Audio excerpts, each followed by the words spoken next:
تو یہ الف لیلا کی 5ویں رات کی کہانی۔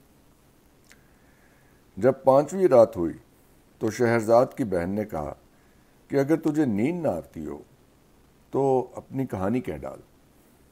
اس نے کہا کہ اے نیک بخت بادشاہ، مجھے یہ خبر ملی ہے کہ یونان بادشاہ نے اپنے وزیر سے کہا کہ اے وزیر، اس حکیم کی وجہ سے تیرے اندر حسد کی آگ بھڑک رہی ہے اور تو چاہتا ہے کہ میں اسے قتل کر دوں اور پھر پچھتاؤں، جس طرح کہ سندباد بادشاہ اپنے باز کو مار کر پچھتایا۔ وزیر نے کہا کہ بادشاہ سلامت، اگر آپ اجازت دیں تو میں پوچھوں کہ یہ کیا قصہ ہے؟ سندباد بادشاہ کی کہانی۔ بادشاہ نے کہا کہ خدا بہتر جانتا ہے، لیکن لوگ کہتے ہیں کہ فارس کے بادشاہوں میں سے ایک بادشاہ تھا، اسے عیش و عشرت اور صید و شکار سے بڑا شوق تھا۔ اس نے ایک باز پال رکھا تھا اور دن رات اسے اپنے ساتھ رکھتا تھا، رات بھر اسے اپنے ہاتھ پر بٹھائے رکھتا اور جب شکار کے لیے جاتا تب بھی اس کو اپنے ساتھ لے جاتا تھا۔ اس کے لیے اس نے ایک سونے کا کٹورا بنوایا تھا جو اس کی گردن میں لٹکا رہتا تھا اور جس میں وہ پانی پیا کرتا تھا۔ ایک روز وہ بیٹھا ہوا تھا کہ رخا کے صوبے دار نے عرض کی کہ آج کل شکار کا اچھا موسم ہے۔ بادشاہ نے کوچ کا حکم دے دیا اور باز کو اپنے ہاتھ پر بٹھا کر سب کے ساتھ روانہ ہو گیا۔ ایک وادی میں پہنچ کر شکار کے لیے گھیرا ڈالا گیا تو کیا دیکھتے ہیں کہ گھیرے کے اندر ایک ہرنی آ گئی ہے۔ بادشاہ نے کہا کہ جس کسی کے سر کے اوپر سے یہ ہرنی کود کر نکل جائے گی اس کو قتل کر دوں گا۔ اب گھیرا تنگ ہوتا چلا جاتا تھا کہ اتنے میں ہرنی بادشاہ کے قیام گاہ کے پاس آئی اور پچھلے پاؤں پر کھڑے ہو کر اگلے پاؤں سینے پر باندھ لیے، گویا وہ بادشاہ کے آگے زمین کو بوسہ دینا چاہتی تھی۔ بادشاہ نے ہرنی کی خاطر اپنا سر جھکایا تو وہ اس کے سر کے اوپر سے کود کر جنگل کی طرف بھاگ گئی۔ بادشاہ نے دیکھا کہ اس کے سپاہی اس کی طرف آنکھیں مار رہے ہیں اور وزیر سے اس کا سبب پوچھا۔ اس نے عرض کی کہ وہ کہتے ہیں کہ آپ کا حکم تھا کہ جس کے سر کے اوپر سے ہرنی کود کر نکل جائے گی اس کا سر اڑا دیا جائے گا۔ بادشاہ نے کہا کہ سر کی قسم، میں اس کا پیچھا کروں گا اور اس کو لا کر چھوڑوں گا۔ یہ کہہ کر اس نے ہرنی کے پیچھے گھوڑا ڈال دیا اور اس کا پیچھا کرتے کرتے ایک پہاڑی تک جا پہنچا جہاں ہرنی ایک کھڈ کے اوپر سے کود کر نکل گئی۔ بادشاہ نے باز کو اس کے پیچھے چھوڑا اور اس نے پنجے مار مار کر ہرنی کو اندھا اور پریشان کر دیا۔ بادشاہ نے گرز کھینچ کر اس پر وار کیا اور اس زمین پر لوٹنے لگی۔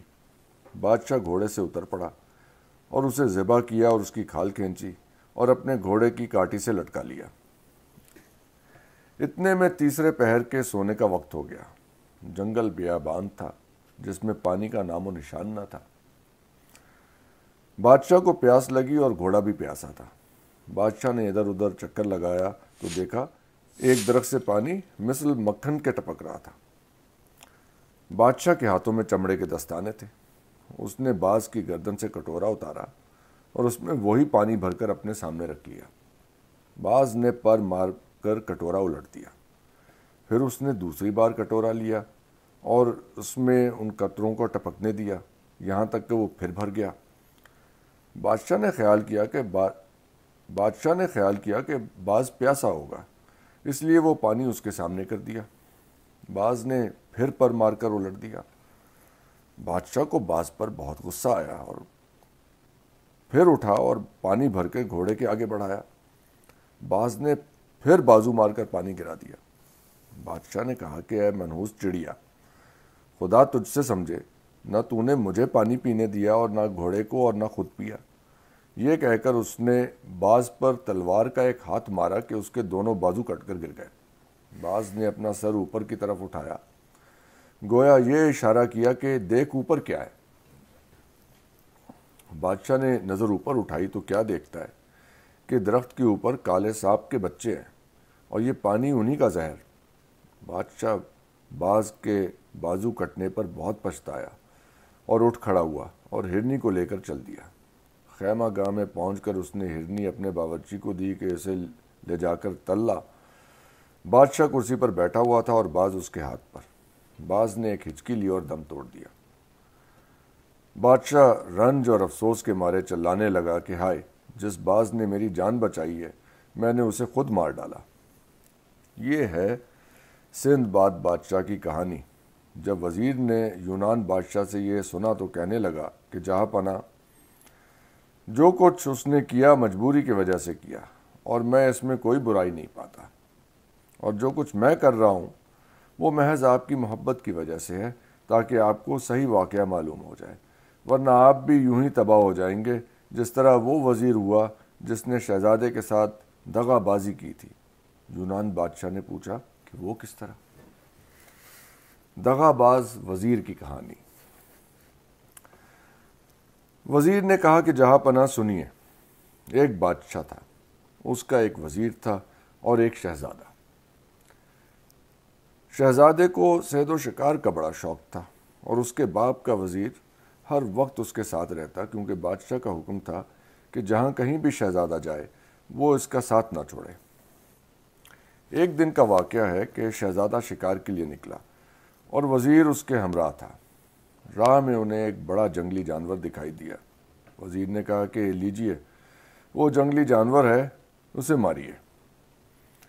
شہزادے نے اس کا پیچھا کیا، یہاں تک کہ وہ وزیر کی نظر سے غائب ہو گیا، اور جانور اس کی نظر سے غائب ہو کر جنگل میں چلتا ہوا، اور کچھ پتہ نہ ملا کہ وہ کہاں چلا گیا۔ اب وہ کیا دیکھتا ہے کہ راہ کے کنارے ایک نوجوان لڑکی بیٹھی رو رہی ہے۔ شہزادے نے پوچھا کہ تو کون ہے؟ اس نے کہا کہ میں ہندوستان کے ایک راجا کی بیٹی ہوں۔ میں اس جنگل میں سفر کر رہی تھی کہ مجھے نیند آ گئی، اور بے ہوشی کی حالت میں میں اپنی سواری پر سے گر پڑی، اور اب اکیلی اور پریشان پھر رہی ہوں۔ یہ سن کر شہزادے کو ترس آیا، اور اسے اپنی سواری پر اپنے پیچھے بٹھا لیا اور آگے چل دیا۔ جب وہ ایک کھنڈر کے پاس پہنچے تو لڑکی نے کہا کہ اے آقا، میں اپنی حاجت رفع کرنا چاہتی ہوں۔ شہزادے نے اسے کھنڈر کے قریب اتار دیا۔ جب اسے وہاں دیر لگی تو شہزادہ سمجھا کہ بڑی سست ہے، اور فوراً اس کے پیچھے پہنچا۔ تو وہ اس سے واقف نہ تھا، لیکن یہاں آ کر اسے معلوم ہوا کہ وہ چڑیل ہے۔ وہ اپنے بچوں سے کہہ رہی تھی کہ اے بچوں، میں آج تمہارے لیے ایک موٹا تازہ نوجوان لڑکا لائی ہوں۔ انہوں نے کہا کہ اماں ضرور لا، تاکہ ہم اسے اپنے پیٹ کے اندر چرنے بھیجیں۔ جب شہزادے نے ان کی باتیں سنی تو اسے اپنی موت آنکھوں کے سامنے نظر آنے لگی، اور اس کے پٹھے تھر تھر کانپنے لگے، اور وہ اپنی موت سے ڈرا اور جھٹ واپس آ گیا۔ اتنے میں چڑیل بھی باہر آئی اور دیکھا کہ وہ ڈر کے مارے کانپ رہا ہے، اور کہا کہ تو کیوں ڈر رہا ہے؟ شہزادے نے جواب دیا کہ میرا ایک دشمن ہے اور مجھے اس سے ڈر لگتا ہے۔ چڑیل نے کہا کہ تو اپنے آپ کو شہزادہ کہتا ہے نا؟ اس نے کہا کہ ہاں۔ چڑیل نے کہا کہ تو اسے روپیہ پیسہ دے کر راضی کیوں نہیں کر لیتا؟ اس نے کہا کہ وہ روپے پیسے سے راضی نہیں ہوتا، بلکہ جان مانگتا ہے۔ میں اپنے آپ کو مظلوم سمجھ کر اس سے ڈرتا ہوں۔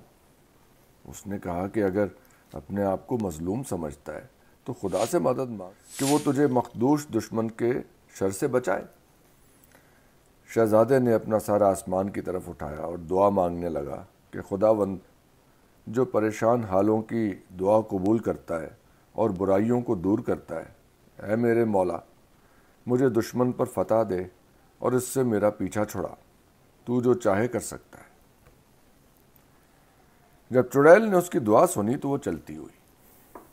شہزادہ اپنے باپ کے پاس واپس آ گیا اور وزیر کا سارا ماجرا بیان کیا۔ بادشاہ نے وزیر کو بلایا اور اسے قتل کر دیا۔ جہاں پناہ، اگر آپ بھی اس حکیم پر بھروسہ کریں گے تو وہ آپ کو بری موت مارے گا۔ جسے آپ نے مقرب بنایا اور جس کے ساتھ بھلائی کی ہے، وہ آپ کے مارنے کے پیچھے ہاتھ دھو کر پڑا ہے۔ اب آپ کو معلوم ہے کہ اس نے ایک دوا آپ کے ہاتھ میں دی اور اس بیرونی علاج سے آپ اچھے ہو گئے۔ آپ یقین کیجئے کہ اسی طرح وہ آپ کو مار بھی سکتا ہے۔ یونان بادشاہ نے کہا کہ وزیر، تو سچ کہتا ہے۔ اے ناصح وزیر، یہی ہونے والا ہے۔ ہونا ہو حکیم میرے قتل کے لیے جاسوس بن کر آیا ہے۔ اگر وہ یہ کر سکتا تھا کہ ایک چیز میرے ہاتھ میں دے کر مجھے اچھا کر دیا، تو وہ یہ بھی کر سکتا ہے کہ کوئی چیز سنگھا کر مجھے مار ڈالے۔ پھر اس نے کہا کہ اے وزیر اب کیا کیا جائے؟ وزیر نے کہا کہ اسے بلوا بھیجیے اور جب وہ آئے تو اس کی گردن مار دیجیے۔ یونان بادشاہ نے کہا کہ تو سچ کہتا ہے، اور حکیم کو بلوا بھیجا۔ وہ خوش خوش آیا۔ اسے کیا معلوم تھا کہ خدا نے اس کی قسمت میں کیا لکھ چھوڑا ہے۔ کسی شاعر کا قول ہے، اے زمانے سے ڈرنے والے، خدا پر بھروسہ کر اور اپنے سارے کام اس کے سپرد کر دے، وہی زمین کا بنانے والا ہے۔ جو چیز تیری قسمت میں لکھی ہے وہ ہو کر رہے گی، اور جو چیز تیری قسمت میں نہیں ہے تو اس سے بچا رہے گا۔ جب حکیم بادشاہ کے پاس آیا تو اس نے یہ اشعار پڑھے، اگر تو کہے کہ میں تیرا کافی شکر گزار نہیں ہوا تو بتا کہ آخر میں نے اپنی نظم اور نثر کس کے لیے تیار کی ہے۔ تو نے مانگنے سے پہلے ہی میرے پاس نعمتیں بھیجیں اور وہ بغیر ٹال مٹول کے میرے پاس آ گئیں۔ پھر میں تیری تعریف کیوں کر نہ کروں اور پوشیدہ اور اعلانیہ تیری بخششوں کا گیت کیوں نہ گاؤں۔ اور اسی مضمون کے یہ اشعار پڑھے، اپنے رنج و غم کو خیال میں مت لا اور اپنے سارے کام قضاء و قدر کے سپرد کر دے۔ موجودہ فائدے سے خوش ہو اور گزری ہوئی باتیں سب بھول جا۔ بہت سی تکلیف دہ باتیں ایسی ہوتی ہیں کہ آگے چل کر ان سے خوشی حاصل ہوتی ہے۔ خدا جو چاہتا ہے وہی ہوتا ہے، اس لیے تیرا کسی چیز کی خواہش کرنا بے فائدہ ہے۔ اور اسی مضمون کے یہ اشعار پڑھے، اپنے سارے کام اس کے سپرد کر دے جو ذرا ذرا سی بات جانتا ہے، اور دنیا والوں سے اپنا دل پریشان مت کر۔ تجھے معلوم ہونا چاہیے کہ ہر چیز تیری مرضی کے موافق نہیں ہوتی، بلکہ خدا کی مرضی کے موافق جو احکم الحاکمین ہے۔ بادشاہ نے حکیم دوبان سے کہا کہ تجھے معلوم ہے کہ میں نے تجھے کیوں بلایا؟ حکیم نے کہا کہ پوشیدہ باتیں سوائے خدا کے کوئی نہیں جانتا۔ بادشاہ نے کہا کہ میں نے تجھے قتل کرنے اور تیری جان لینے کے لیے بلایا۔ دوبان حکیم کو اس بات سے سخت اچنبھا ہوا اور اس نے کہا کہ جہاں پناہ، کون سا ایسا گناہ مجھ سے سرد ہوا ہے کہ آپ میرے قتل کے در پہ ہیں؟ بادشاہ نے جواب دیا کہ لوگ کہتے ہیں کہ تو جاسوس ہے اور مجھے قتل کرنے کے لیے آیا ہے۔ دیکھ، قبل اس کے کہ تو مجھے قتل کرے میں تجھے قتل کر دوں گا۔ بادشاہ نے جلاد کو بلا کر کہا کہ اس دغا باز کی گردن اڑا دے اور مجھے اس کے شر سے نجات دے۔ حکیم نے کہا مجھے مت ماریے، خدا آپ کو سلامت رکھے، مجھے قتل نہ کیجیے، ایسا نہ ہو کہ خدا کا غضب آپ پر نازل ہو۔ اے دیو، اس نے بار بار وہی کہا جو میں نے تجھ سے کہا تھا جب تو مجھے مارنے پر تلا کھڑا تھا۔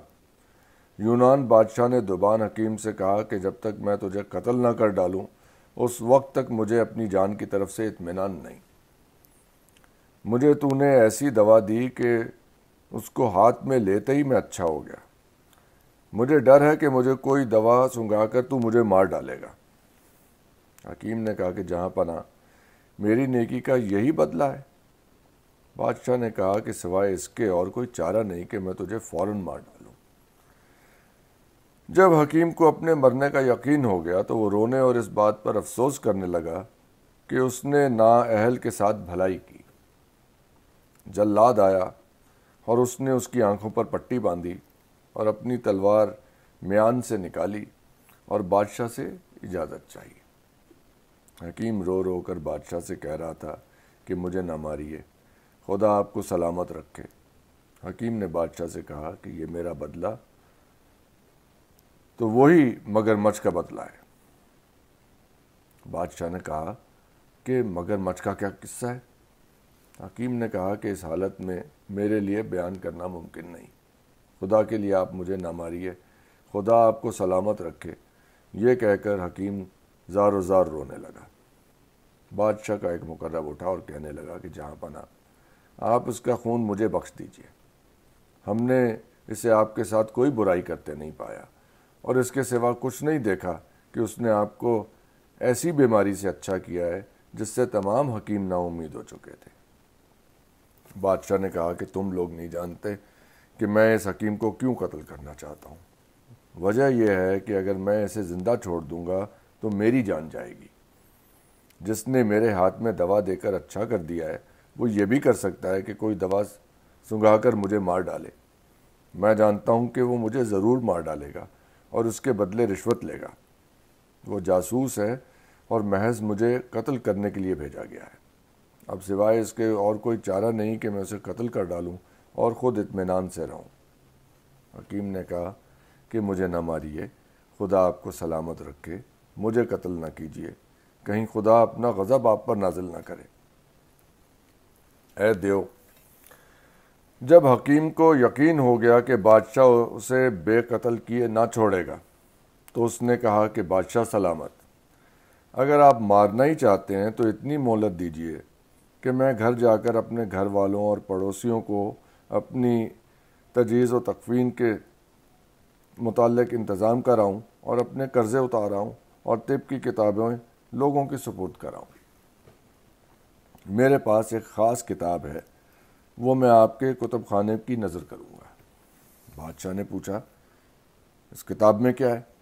اس نے جواب دیا کہ اس کتاب میں بے شمار چیزیں ہیں اور سب سے چھوٹی چیز اس میں یہ ہے کہ جب آپ میرا سر کاٹ چکیں تو اس کتاب کے 3 ورق الٹیے اور بائیں صفحے کی 3 سطریں پڑھیے تو میرا سر آپ سے باتیں کرے گا اور آپ کے تمام سوالات کا جواب دے گا۔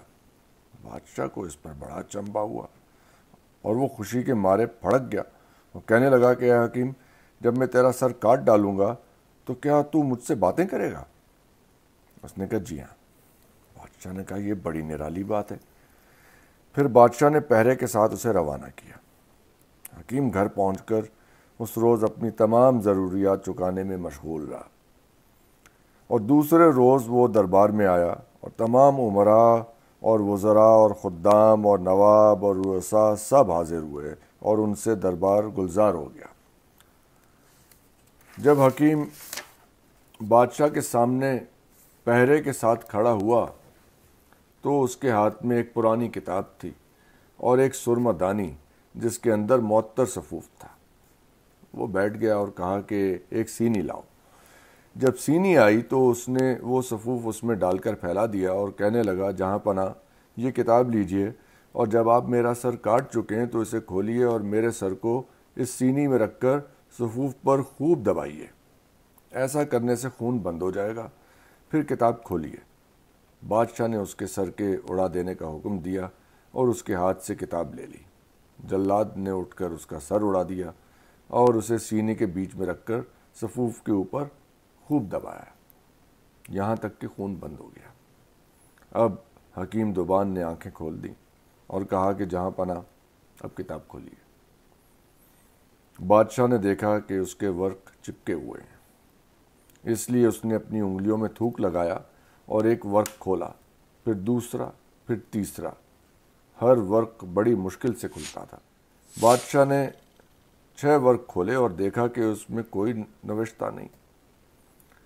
اس نے حکیم سے کہا کہ اس میں تو کوئی نوشتہ نہیں۔ حکیم نے کہا اور کھولیے۔ اس نے 3 ورق اور کھولے۔ اتنے میں زہر اس کے بدن میں سرایت کر چکا تھا، کیونکہ کتاب زہر آلود تھی۔ بادشاہ تھرانے لگا اور چلا کر کہا کہ زہر میرے بدن میں سرایت کر گیا۔ جب حکیم کا سر باتیں کر چکا تو بادشاہ بھی فوراً مر کر گر پڑا۔ اے دیو، تجھے جاننا چاہیے کہ اگر یونان بادشاہ دوبان حکیم کو زندہ رہنے دیتا تو خدا اسے بھی صحیح و سلامت رکھتا، لیکن اس نے اس کا کہا نہ مانا اور اس کے خون کا پیاسا ہو گیا، اس لیے خدا نے اسے بھی موت کی سزا دی۔ اے دیو، اگر تو مجھے چھوڑ دیتا تو خدا تجھے بھی بچا لیتا۔ اب شہرزاد کو صبح ہوتی دکھائی دی اور اس نے وہ کہانی بند کر دی جس کی اجازت سے ملی تھی۔ یہ تھی 5ویں رات کی کہانی۔